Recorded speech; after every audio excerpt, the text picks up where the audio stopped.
Episode 2, here we come. Hello, and welcome to the My Life I'm a Lawyer podcast, where we discuss the shit they told you, the shit they should have told you, and the shit you know now. As always, I make no promises that this may make you rethink some of your life's choices. Today's episode will focus on the shit they told you. Yes, we focused on that last week, but let's keep the ball rolling. Let's keep it going on this, because I know there is a lot more shit that you know that they told you that you want to talk about, and we're going to talk about it. Today's guest is law school bestie Rayana Byram. ESQ. So before she comes on, let's talk a little bit about who she is, how we met, and much like the shit they told you, this episode will focus on the critical role of support systems, grades, and overcoming academic challenges. Rayana hails from Garden City, New York, on Long Island. Undergrad at SUNY Old Westbury, and she received her doctorate from Toral Law out in good old Suffolk County. As an attorney at Byram & Byram Law Firm, her focus is in divorce and family law, real property litigation, and landlord-tenant law. Let's talk about how myself and Rayana met. When she comes on, she might have a different story for you, but this is a story that I remember when I met her. So I'm sitting in the back of legal process, which is by far the worst class ever. I hated it. And in comes this gorgeous girl. Now, I could tell she had some flavor with her. I was like, you know what? If she's not Jamaican, my girl is some sort of Caribbean, Guyanese. So she walks in, flowing locks and all, these beautiful, like 3.5-inch heels. I'm like, okay, this girl's working it. Outfit on point, heels high, confidence higher, comes in the room and is like, I don't know. She didn't say anything. She just presence. Vibes all around. And she sits down in the class and I said, you know what? I love this chick's shoes. We're going to be friends. And lo and behold, she's law school bestie. So we went through a lot of shit together. We went through shit after shit after shit together. And she will be here to tell you from her perspective. And we will certainly recount the days. Should be very interesting. I think it's important to start there. Why? Because you will, like I said in the very first episode, you certainly will come across individuals that you will love and respect, who will be able to help you get through your law school days. And that sometimes is worth more than anything. And both myself and Rayana had that experience together. And I am also forever grateful for her being in my life. So anyway, not trying to get choked up here. But she's my girl. So let's talk about it. Was anybody else told that they should see their way through law school? I mean, letter C. Literally. And I don't mean SCE, I mean the letter C. When I was working at the record label for a few of the attorneys, one of the attorneys said to me, you don't really need to do well in law school. Look at me. That's what he said. Look at me. He was one of the top attorneys in the music industry and probably still is. I haven't looked him up, but he was very charismatic. And if you needed to close the deal, he was the one everyone went to. At any rate, that wasn't going to be the plan. That wasn't going to be my first choice. It certainly wasn't for 1L or 2L. It wasn't until I had to take evidence and sales that my grades came crashing down. Let's start with 1L. I remember taking my first exam and me getting my grade back and it being a B. Shock! A B? I thought to myself, I don't get B's. My next exam was a B-. I said, what darnation? What is this? Or what are you talking? Are you out of your fucking mind? That's when I heard that word, that 5-letter word, curve. You heard that? You heard about that word. So I couldn't understand my grades. Could not understand why my grades had to be based on how everyone else did, and why couldn't I just get the grade that I worked so hard to get? Why couldn't that just be mine and mine alone? Oh, but no, I had to share. Don't get me wrong. I'll tell you a few times that I am grateful for the curve in retrospect, but the curve created this dynamic where you would only need to do better than the person sitting next to you, who's sitting next to the next person, and so on. So I'll break down the curve a little bit more. So instead of assigning grades solely based on your own raw scores, or the grade that you thought you were going to get, the grade that you worked so hard to achieve, we were all graded in relation to our peers. So this means that a certain percentage of students will receive each particular grade. So if your school has, if it's A through D versus A through F, a certain amount of people have to get it. I guess not everybody has to get an F, but there are certain grades that you can pull from. So it was like, oh, hey, sorry, buddy, there are no more A's left, then you get a B, and so on and so on and so on. So most schools aim for a specific distribution, often within a certain percentage of students. So those percentage of students receive top grades, and then a smaller percentage receiving a lower grade. To break it down again, the impact on your GPA can be significant. If you have strong performance, a strong performance may not be enough to secure a top grade if many of your peers outperform you or perform similarly. And the purpose of this was sort of to create this more standardized grading system. Why? I don't know why. Still wondering why, but here we are. And just a little disclaimer on this. Again, this wouldn't be a legal podcast without one. Different law schools may have different varying policies regarding the curve. So it's important for students, law students who are listening, if you are, to understand the specific rules at your institution or the institution that you're applying to. So a couple of months into law school, gearing up, still super excited, slightly nervous about the curve, but thinking I was going to kick ass. Like, hey, of course, I'm type A and a Virgo, say less, right? I kept hearing from upperclassmen and professors that my experience would likely include a class I couldn't stand, alongside one I would absolutely love.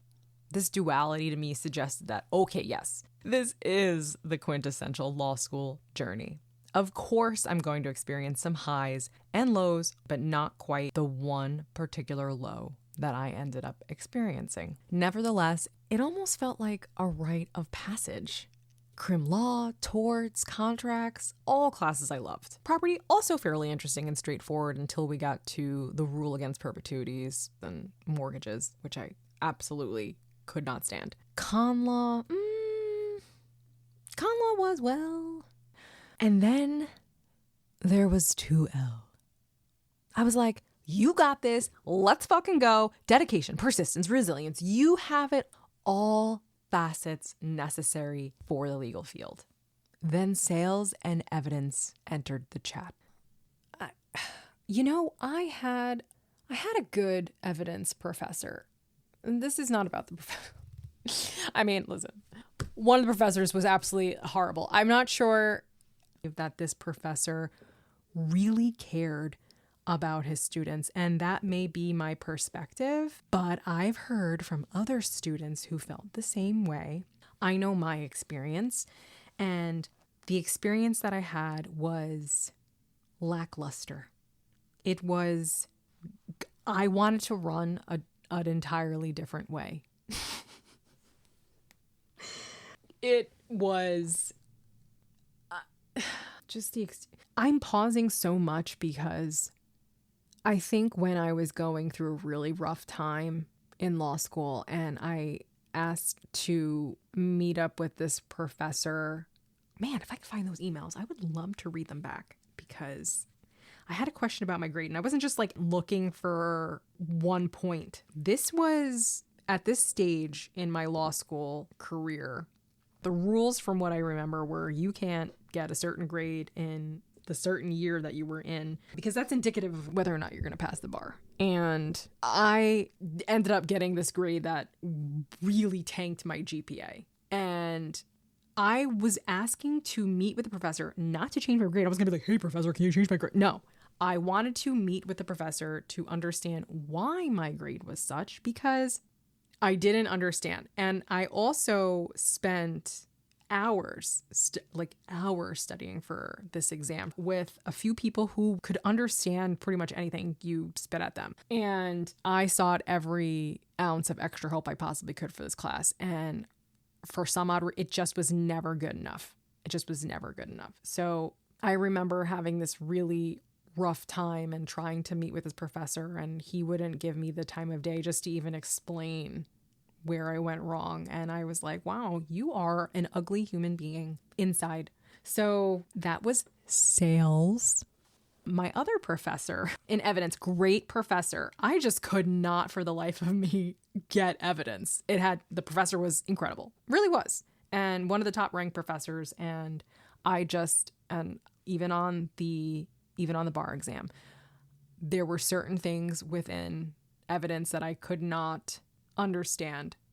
My brain would just not comprehend it until, and we'll talk about this later, but until I just started memorizing the rule. I just I'm not gonna, as long as I put down the rule, I'm gonna get some points there. Fuck the analysis. Just put down the rule. Rule 402. I did not do well in evidence and somehow managed to fail that class. I got an F. I did so poorly on that exam. I got an F. I was always an open book. I didn't hide this from anyone. And my option was to retake that class. I knew based on the academic section of the handbook that I was likely going to be getting kicked out of law school if I didn't up my GPA or retake some classes. So I did what I had to do. I wasn't going anywhere. No one was kicking me out of law school. This was not happening. I know how hard I worked to get into law school. I know how hard I worked in lower school, middle school, high school, college, my master's. There was no way that you were going to say, sorry, bitch, better luck next time. No, I was staying right where I was. I'm going to graduate with my class. I'm going to retake whatever classes I have to take to graduate from here successfully and walk across that stage. And this is where Professor Rena Seplowitz comes in. She was always there, but this is where she really comes in because she knew my work ethic as a student, as one of her students.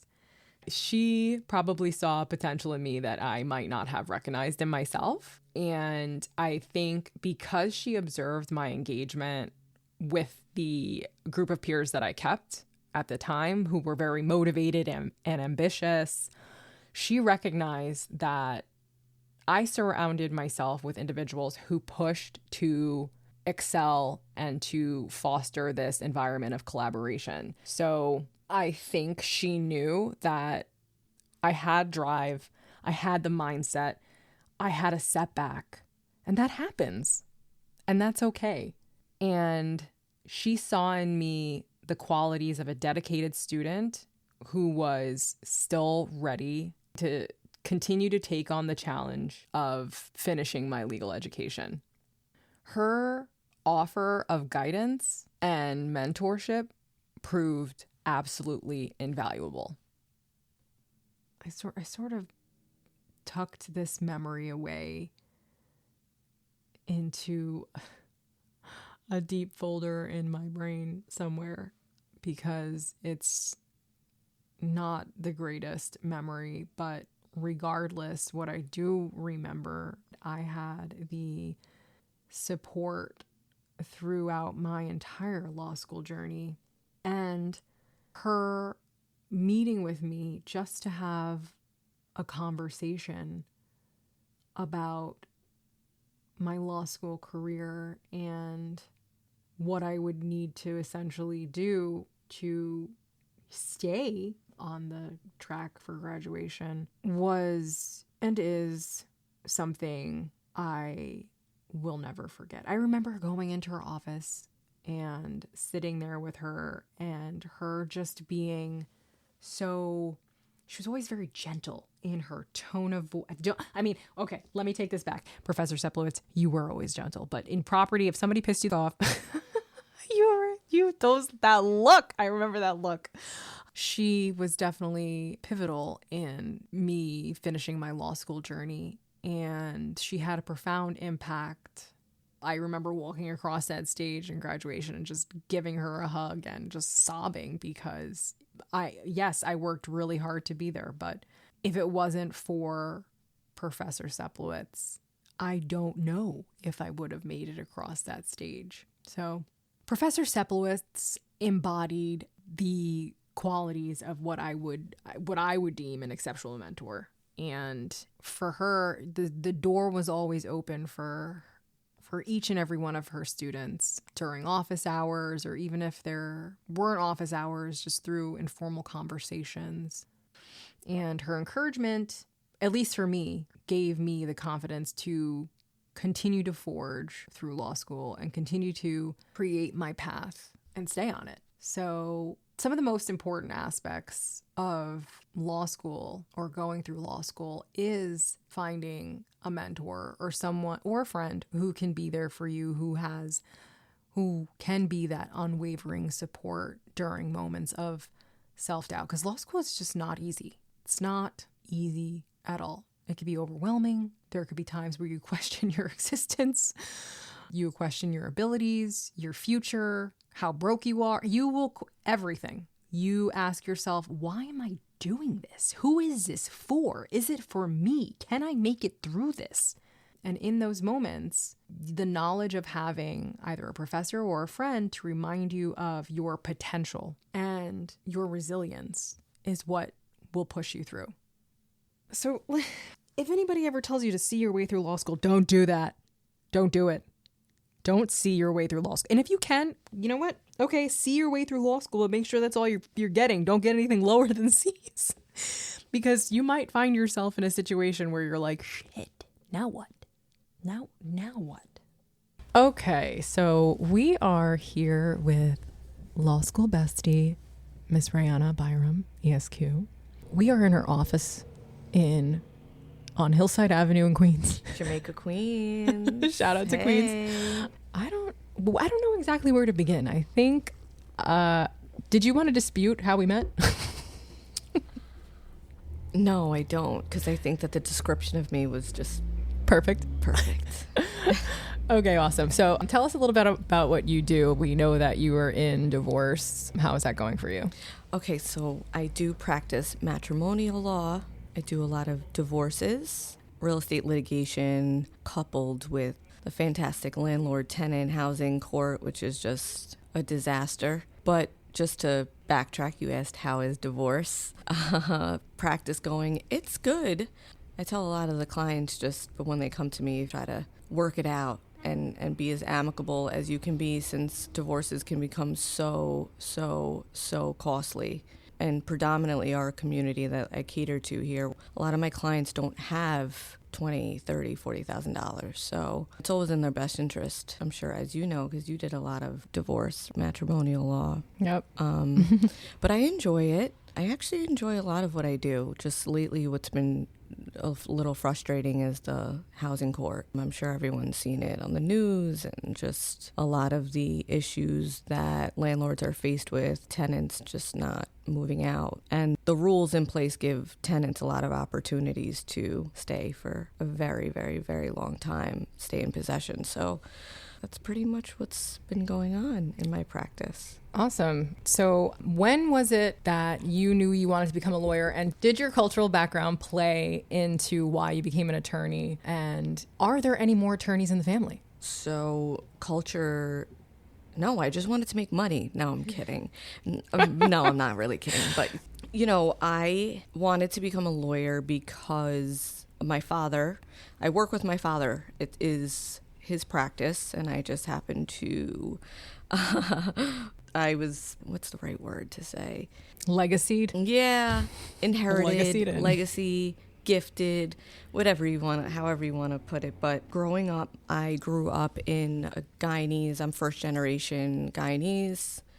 It's in South America, the country of Guyana. My parents were from there. My dad and my mother immigrated here when I was very young. And then my dad actually was admitted to law school at NYU. He went there for, I would say, according to him, a semester, and he wasn't too crazy about the, quote, American system, since he was predominantly raised on the English British system. So he ended up transferring over to King's University. But just growing up in a Guyanese household in America was definitely difficult, but I would say those difficulties raised me to really be strong, and I admired my father's hard work and dedication, and he really, really busted his butt. And the more I work with him now, I realize, wow, my dad is actually a smart, and strong, intelligent man. You know, my dad taught me just about just being determined and the hustle, right? Being an attorney requires, in my opinion, a lot of hustle. I'm not a partner where I have to bring in clients. I hustle in that respect. But here, it's my dad's a solo practitioner. He was the one-man show, just had a paralegal or a secretary since, I want to say, 1986, 87. So for as long as, for as long as we were alive, right? Yeah. So the culture has definitely, my dad always talked to me about our culture and how our culture has supported him throughout the years as a practicing attorney. That's why he always tries to give back when it comes to setting fees. The community, like I said, doesn't structure his fees in a way that they can't afford it. He's there to help. So now I've learned that, and I've embraced it, and it's interesting. You want to help, but you also hustle. So with your father teaching you and you embracing the hustle and the diligence, the hard work, and becoming an attorney, how would you say that translated into when you walked into law school and you're like, I'm going to be this A student. I don't expect anything less than top grades. How was that going through law school? I will say that did not translate at all. Okay, I'll be perfectly honest with you. When I went to law school, yeah, of course, first day I said, I'm going to do great, I'm going to excel. But in terms of striving for top grades, that just wasn't. Now, especially now, and I say that with conviction because practicing now as an attorney, whatever I learned in law school, I'm sorry. It's just bullshit. It's bullshit. It doesn't matter. It's completely different. Right. So the shit they told you was not what was necessary. You know, in law school, yes, do the internships, gain experience that way. Absolutely. I would say, okay, fine. Law school trains you and teaches you to be disciplined, to study, right? Because when you do practice law, you need to research your cases. You do have to understand your cases, apply the law to your own cases that you have with your clients. Okay, I'll give law school that credit, right? But it's really completely different practicing law versus being in law school. So I would say, if anything, I'm learning way more now with my father and what he's taught me then and applying it to practicing than law school. It wasn't as useful because I just, growing up, you hear your parents, oh, work hard, study hard. And, it's like the same thing that they told me in college and in elementary school. So right. That's my take on it. Okay, so when you went to law school, you never imagined at some point in your career that your GPA might have taken a turn where you would, I might not still be here next year, to potentially not be a 3L the next year, right? Yeah. How did you get there? What was the turning point that made that happen? What led you down that path? Well, to be honest, what led me down that path is I think I just associated law school with just college and high school, and I'm just gonna skim the case law and just be ready to discuss it. But when you have professors Professor Shaw, you are not skimming anything in his class. No, you were not skimming it. That evidence, right? Yes. Lord, you better be prepared. Okay. Do you remember? We were 100% remembering Professor Shaw. Tell me about it. You know what? Surprisingly, because of the way he taught the class, that put a lot of pressure on me. And I ended up getting a B+ in that class. Wow. Somebody understood evidence, and it wasn't me. More professors need to put a little fire to that ass, and you are able to and feel the pressure, right? I didn't want to be embarrassed in this class, and I wanted to be prepared because I knew that the expectations were there. You could get called in class, and you have to go over the case. Right. Right?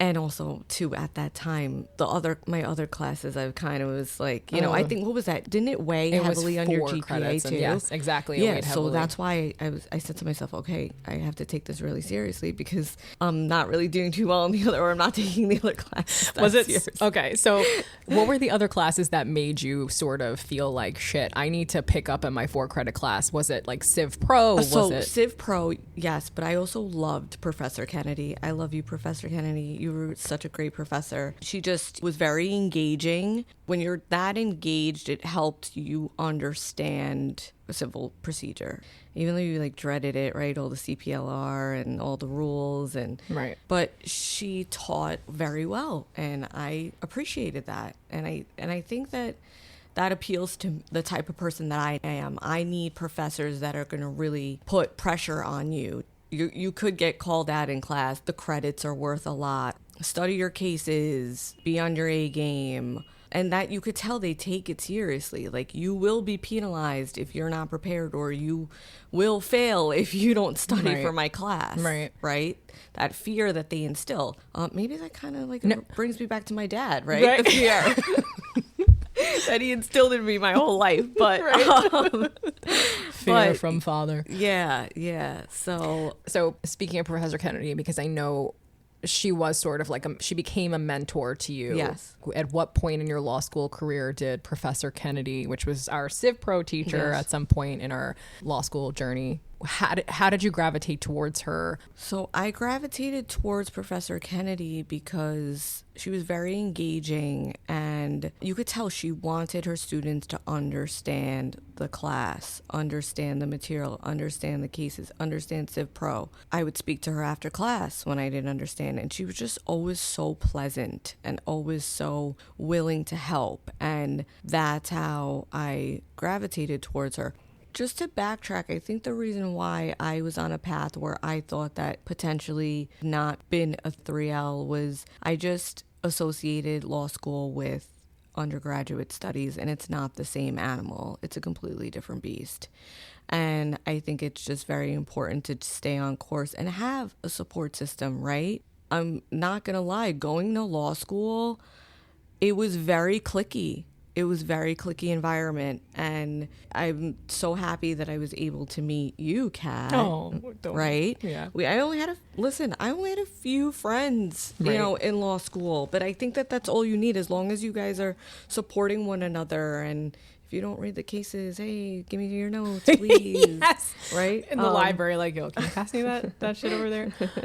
Right. So, but I think the support is important because you can get very lost and you can feel very alone. I think first semester I isolated myself, and I remember that, and I was like, I have to can't do that, because you need someone, right, that you could talk to about or hey, did you, even something so simple as, did you get the textbooks for the semester? Or you need support. You do. For sure. I remember I actually isolated myself first semester. Well, I should say when I repeated a few classes, it was a completely different class because some of those individuals I wasn't in the same class with anymore. And I remember feeling like I was in 5th grade. Actually, I don't even know if I had this feeling in 5th grade, but can you believe, I don't think I've ever told you this.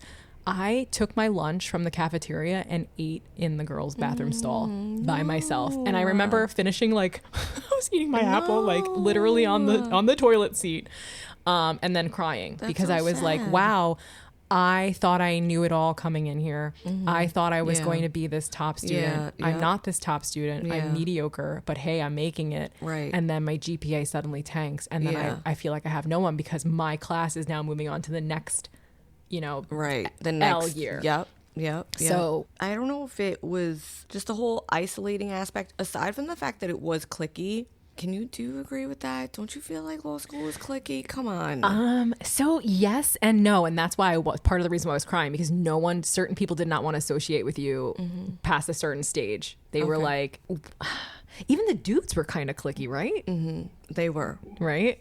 There were always, everyone kind of had their own circle, group of friends, which is perfectly fine. But I think that it came a point where I said to myself, all right, you have to really immerse yourself in the law school community. Be friendly. Don't be nervous. Aside from, all that, there is competition. It's there. I mean, right. And that was the thing. Like I speak about this actually in like first episode, but I originally didn't think there was competition per se. I was like, oh, there's no, like, why are we so competitive for no good reason? We're all in 1Ls. We're not all competing for the same job. We're not. But because of that, and I'm glad you noticed that, like there was actual competition, and I don't think there should have been. There was no reason. I agree. And I'm not. We're not a like competitive that. type of person. No. I don't really give a shit. Yeah. What you do or what your career is going to be down the line. I have my own path, I don't give a shit. Let's just support one another, right? Help each other out, hang out, have lunch, just be law school besties. Right? Just right? yes. Can't we all just get along? It's just shit's so stupid, honestly, but it is what it is. Yeah. Everyone comes to law school and has their own journey, path, whatever you want to call it. But I wasn't here for the competition. For sure. I just wanted to pass. No, for real. So graduate. So in terms of, clearly you think it's important to have a mentor or a friend, somebody to lean on throughout your law school career. What was your saving grace? Of course, yeah. So Professor Kennedy obviously knew my struggles because I spoke to her about them. So she was very supportive and just guided me and basically, believed that I can do it. I'm here for a reason. I took the LSAT. You took the LSAT. We sent in our application. We're here for a reason. Clearly, like you said on episode 1, Toro saw something in you. Your law school saw something in you. They saw something in me. She obviously saw something in me. And I took that and I ran with that. And to be honest with you, that coupled with, once again, support system, like my husband was so supportive. Well, my husband Shout out to Vin. Shout out to Vincenzo. He was, because that's another person, a beast in himself, who's just very hardworking and disciplined. And when you have a partner who is like that, who will help you ride or die throughout, it helps. Law school is not easy. You want someone who will make you feel like shit when you're about to flunk out. Study, bitch. Yeah, enough of the clubbing. Yeah. Be honest. Did you go out to the club before a test, or can we say club? Lounge? Like where was the club? We say we're clubbing. Yeah, millennial. Yeah. Elder millennial. Yeah. I mean, yes, I did. I would say first year, yeah, I did. And it was very stupid. I was very stupid coming home 2-3 o'clock in the morning. That wasn't a viable way to. And that also probably wasn't the plan. You just needed to let off some steam. Yeah, no, I did. And I was like, all right, this is too much. I read way too many cases, at least tried to read a lot of cases. I would say, I'm trying to think of what class I really dreaded. What class did you dread? Property. Even though I love Professor Seplowitz, I hated mortgages, I hated fee simple absolutes. And look, I'm doing all that shit now, mortgages. Oh, this is the life of a practicing attorney. 1 second. I have to answer this. You did touch on a little bit about your support system between your partner, now your husband, Vincenzo, who was and your parents too. And I'm sure your parents were and super your supportive. Parents, which is a great support system. Bar exam. Right. That's very important too. aside from, you come from immigrant parents, I do, they just play no games with just the dedication and the hard work and never give up, just stay on course. And that's very important. It is. It really makes a difference. I think about too now how many maybe aspiring attorneys or law school students who probably don't have support, their parents, and think about too how expensive law school is. Right? That's the financials. taking out, oh my gosh. Yeah. Student loans. Just overall, all of those things together really, really play a huge role in the success of becoming an attorney. Actually becoming, right? Right. Getting the JD and passing the bar exam. Right. And you're 100% correct. You're just getting through law school. Like, can you imagine if that's all you were thinking about and you were worried about, how am I going to fund this? That takes away from your ability to study. Mm-hmm. So, like, sometimes having that mentor, having that friend, having that family, having any sort of support system can really not only be financial help or just educational support, could actually help you succeed that way. I think when you hit rock bottom, I just feel that that's sometimes the wake-up call for most people to just, or a lot of people, or someone like myself, that you need to get your shit together because you're about to give up your career, your future, right? My God. Yeah. All that other bullshit that's going on in your life will be there. I had to remind myself all the clubbing and the social activities and your friends and this and that your parents are right. They will still be there. You have to focus. You come to a point in your life where you just have to focus on the goal, and it's just temporary. Just study for years, and then you can get back to that life with making money and buy the bottles in the club now. Right? Yeah. Instead of getting the free drinks off the table. Right. Okay, and was there shit that someone told you before you got to law school? What's the standout message that someone told you? Someone said just make sure you do a lot of internships, because they said that that's where you're going to gain the most experience. I did some interesting internships. Did you during law school? What did you do? I think they called it an externship. I'm right? sorry. And it was, I worked at this firm in Mineola with one of the intellectual property professors I had. And it was definitely a good experience. I did learn a lot, but it was so fast paced at that moment in time. We were fish out of water. Mm-hmm. Okay. We were thrown into that externship. Yeah. That's the whole thing with externships. And you're right, internships and everything like that. It's getting that experience. And law school, up until that point, and that was like 2L second year. Yeah. I still wasn't prepared to be thrown out into it. Yeah, but didn't you find it beneficial? It was beneficial. It was beneficial later on to getting jobs. Yeah, exactly. Not at the moment. Right. I was a nervous Nelly the whole time. Were you? I really was. See, Turo had a program, sex trafficking. What? Yeah. And the courts out there, Suffolk County courts, that's where the department was. Very eye-opening, sad, really sad. That's one. And then the internship I did, that immigration law one was, why am I forgetting the professor's name? He had long hair. I don't remember. We had an immigration professor? What? He did immigration law clinic. Oh, Professor Zablotsky? Mm-mm. I don't know who you're talking about then. That was actually cool. But that was it. That was just a semester. But other than that, like I was saying, I was going back and I was saying, get as much experience as you can so that you can understand studying law versus actually practicing it. Two different things. So I think the experience is way more beneficial. Awesome. Thank you, Rayana. That was awesome. Welcome. Hearing from Law School Bestie. Of course. And we're going to hear from Law School Bestie, I'm sure, many a time later. So thank you. It was so nice being on here. Yes. Thanks. Boo. And I can't wait to come back. Yeah. See you soon. See ya.